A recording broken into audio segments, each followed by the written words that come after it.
और बड़ी खबर इस वक्त की, जहरीली शराब कांड में आरजेडी नेता को गिरफ्तार किया गया। आरजेडी नेता पर शराब का अवैध कारोबार करने का आरोप है। आपको बताएं कि यूपी के कुशीनगर में जहरीली शराब के कहर ने 11 लोगों की जान ले ली थी और इस हादसे की जांच कर रही टीम को गोपालगंज के रहने वाले मुख्य आरोपी हरेंद्र यादव को गिरफ्तार कर लिया गया। हरेंद्र घटना के बाद से फरार था।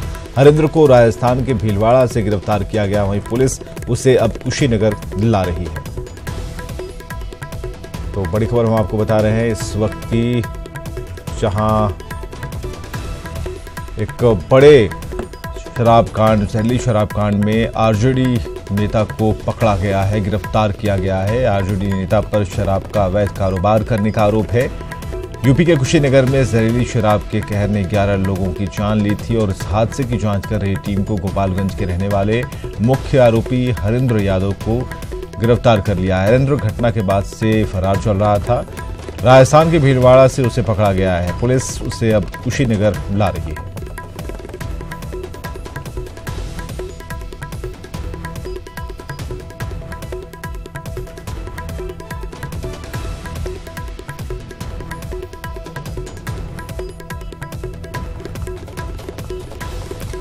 तो इस मामले को लेकर डिप्टी सीएम सुशील मोदी ने आरजेडी पर हमला बोल दिया। सुशील मोदी ने कहा है कि आरजेडी के लोग शराब के कारोबार से जुड़े हैं और इसका खुलासा आज यूपी में आरजेडी के एक नेता की गिरफ्तारी से हो गई है। सुशील मोदी के बयान पर राबड़ी देवी ने भी पलटवार किया है।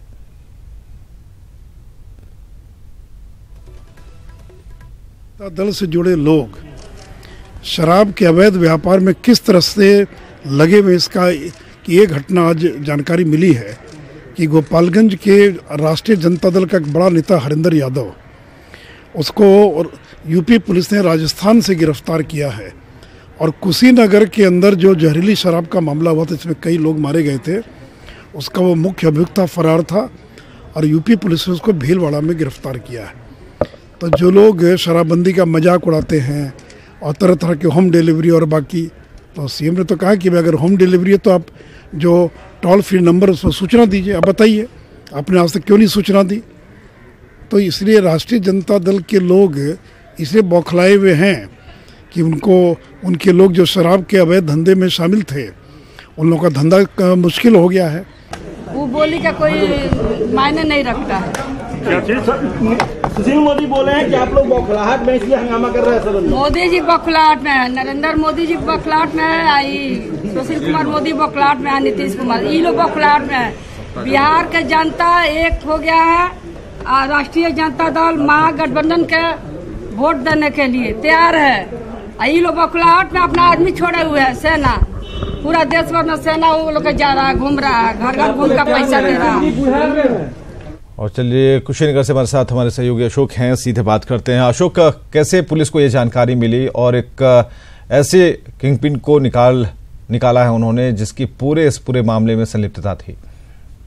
जी बिल्कुल, इस घटना के बाद से ही कुशीनगर पुलिस के अलावा पूरी यूपी पुलिस की नाक में दम हो गया था, क्योंकि आप समझ सकते हैं कि एक साथ 11 लोगों की जो मौत हुई उससे यूपी सरकार हिल गई थी, जिसके बाद पुलिस काफी सरगर्मी से तलाश कर रही थी कि राजस्थान में कुछ लोकेशन मिला था। जो आरजेडी नेता थे हरेंद्र यादव, उनका लोकेशन राजस्थान मिला, जहां से यूपी पुलिस और यूपी की संयुक्त टीम और कुशीनगर की पुलिस के साथ ही उन्हें भीलवाड़ा से गिरफ्तार किया गया।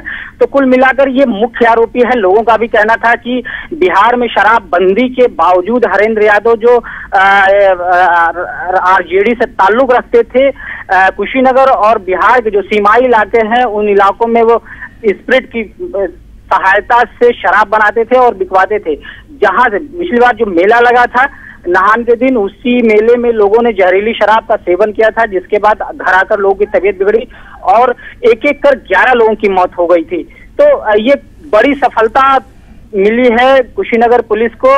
जो मुख्य आरोपी था हरेंद्र यादव, उसे गिरफ्तार किया गया है। हालांकि अभी बाकी ये पुलिस पूछताछ में भी कई और नाम सामने आ सकते हैं जिनकी भी गिरफ्तारी। सवाल अगला यही है कि और कितने लोगों की गिरफ्तारियां अभी होनी है? जी, इस मामले में कुल 4 लोगों के खिलाफ अभियोग पंजीकृत किया गया था, जिसमें एक अभियुक्त ऐसा था जिसकी खुद मौत हो चुकी थी। बाकी 2 लोगों की गिरफ्तारी पहले हो चुकी थी और अब जो आरजेडी नेता हरेंद्र यादव गिरफ्तार हुए हैं। फिलहाल पुलिस विवेचना कर रही है और जो गिरफ्तार हुए हरेंद्र यादव इनसे पूछताछ की जाएगी। उसके बाद जितने भी नाम सामने आएंगे, जबकि उनकी गिरफ्तारी की जाए। आपको एक खास बात बताते चलेंगे, इस पूरे मामले में SIT टीम गठित हुई है जो विशेष जांच करेगी। वो किसकी संलिप्तता है, किसकी कितनी भूमिका है, उस भूमिका के हिसाब से ही लोगों की गिरफ्तारियां अभी और होनी संभव दिख रही हैं। चलिए, बहुत बहुत शुक्रिया तमाम जानकारियों के लिए, अपडेट के लिए। चलिए, इस गिरफ्तारी के बाद सियासत तेज हो गई। आरजेडी ने राज्य में शराबबंदी पर सवाल उठाए हैं। आरजेडी विधायक शक्ति सिंह यादव ने कहा कि पार्टी पूरे मामले की अपने स्तर से जांच करेगी और जांच के दौरान अगर आरोप सही पाए गए तो आरजेडी नेता को पार्टी से निष्कासित किया जाएगा। तो जेडीयू का कहना है कि शराब कारोबार में संलिप्तता चाहे जिस भी किसी राजनीतिक दल की हो या फिर उनके पार्टी लीडर्स की हो, वो बच नहीं पाएंगे। शराब के मामले में चाहे कोई गिरफ्तार किया जाता हो, अगर रंगे हाथ अगर शराब पकड़ा जाता हो तो हम उसकी किसी कीमत पर बचाव नहीं कर सकते। महागठबंधन की सरकार ने शराबबंदी लागू की है, लेकिन हमारा एक लगातार ये सवाल रहा कि जहां बड़े बड़े जखीरे पकड़े जा रहे हैं, बड़े 3-3 हजार कार्टूने पकड़े जा रहे हैं, उन अधिकारियों के खिलाफ कौन सी कार्रवाई हो रही है? तो आखिर वो शराब पहुंच कैसे रहा है? पार्टी से निष्कासित करेंगे हम। जांच के बाद में अगर सारी बात सामने आए, फुटेज सामने आए, तो हम लोग कार्रवाई करने पर विचार करेंगे। बिहार में पूर्ण रूप से शराबबंदी है और जो इस तरह का कृत्य करेंगे, चाहे आरजेडी के हों, चाहे जेडी को हों, चाहे मिनिस्टर हों, चाहे एमएलए हों, चाहे अधिकारी हों, चाहे जो भी हों, वो बचने वाले नहीं हैं। और कल भी मुख्यमंत्री ने स्पष्ट कह दिया कि किसी प्रकार से इस मामले में कोई समझौता मैं नहीं कर सकता हूं और कानून के हिसाब से उन पर कार्रवाई होगी और कार्रवाई जब होगी तो लोग देखेंगे।